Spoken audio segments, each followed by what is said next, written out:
Bonjour à tous et bienvenue chez GoCars. Aujourd'hui, on se retrouve pour l'export d'une Vauxhall de 1926.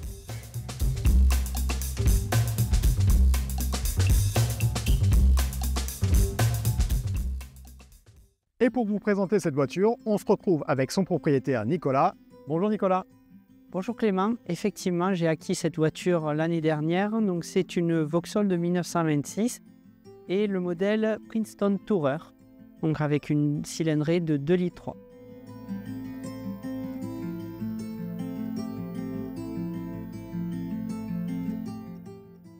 Une des particularités sur cette voiture, c'est sa carrosserie entièrement en aluminium.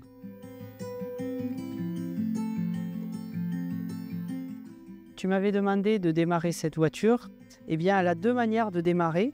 La première, c'est avec sa manivelle, comme toutes les voitures des années 20. Et puis la seconde, c'est le démarreur électrique, qui était une option à l'époque. Ici, elle était d'origine. Démarreur électrique 12 volts.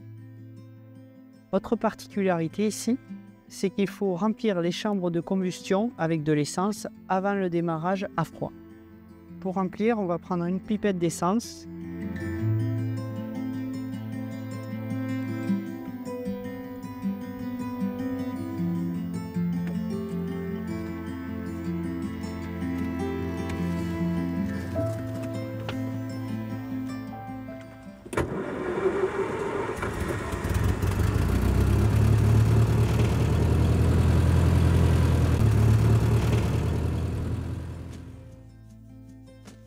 Tant qu'on y est, je vais te montrer une autre particularité de cette voiture, c'est les réglages au volant. Ici, on a l'avance, donc plein retard ou plein avance à l'allumage. Et ici, on a l'accélérateur manuel, autrement dit, le régulateur de vitesse de l'époque.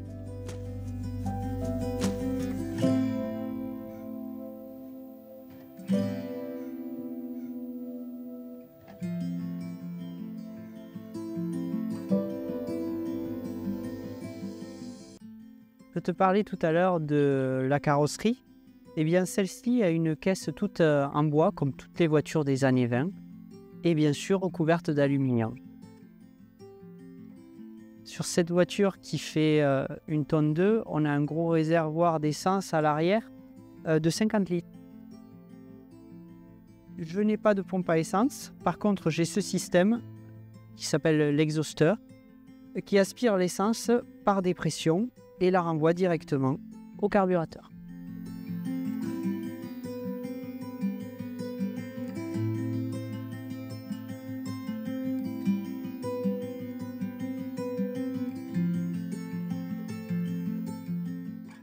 Bon, Nicolas, ça fait 1 an que je t'ai importé cette voiture. Est-ce que tu peux nous dire combien de kilomètres tu as fait depuis et qu'est-ce qu'elle te procure cette voiture? Eh bien, figure-toi, j'ai fait déjà 6000 km avec.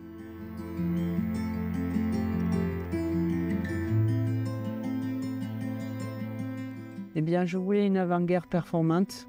C'est réussi avec cette voiture. C'est quand même une voiture haut de gamme pour l'époque. Et puis, elle a tout le confort de souplesse que pouvait offrir la mécanique des années 20. Étant tombé là-dedans tout petit, je pouvais que partir sur une voiture comme ça.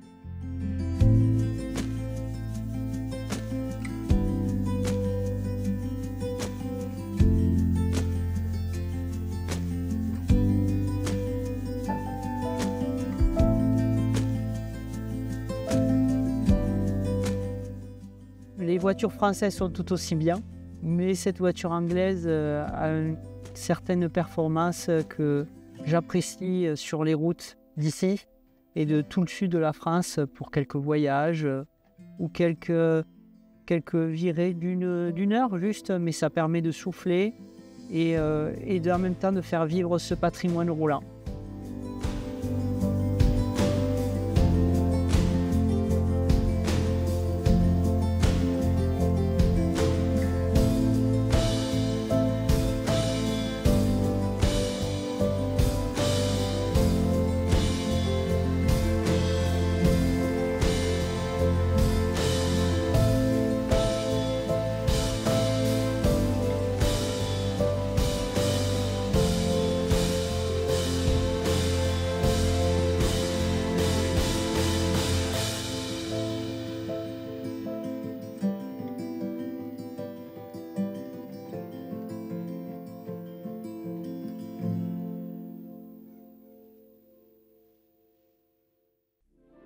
Donc cette voiture, pourquoi on vous la présente différemment? Vous le savez, GoCars, on est une société spécialisée dans l'import de véhicules du Royaume-Uni vers la France. On existe depuis 2013 et c'est un de nos plus beaux exports. Premièrement, le profil de Nicolas, un jeune de 24 ans qui s'achète une voiture de quasiment 100 ans. Le profil des vendeurs, des amoureux de la France qui étaient contents de voir leur voiture partir chez un jeune en France. Et c'est surtout la plus grosse négociation de l'histoire de GoCars. Sur un tarif affiché à 35 000 livres, on l'a négocié à 20 000 livres, ce qui fait, avec le taux de change, les taxes à l'import de 5,5% et notre pack de service, un tarif global de 30 000 €.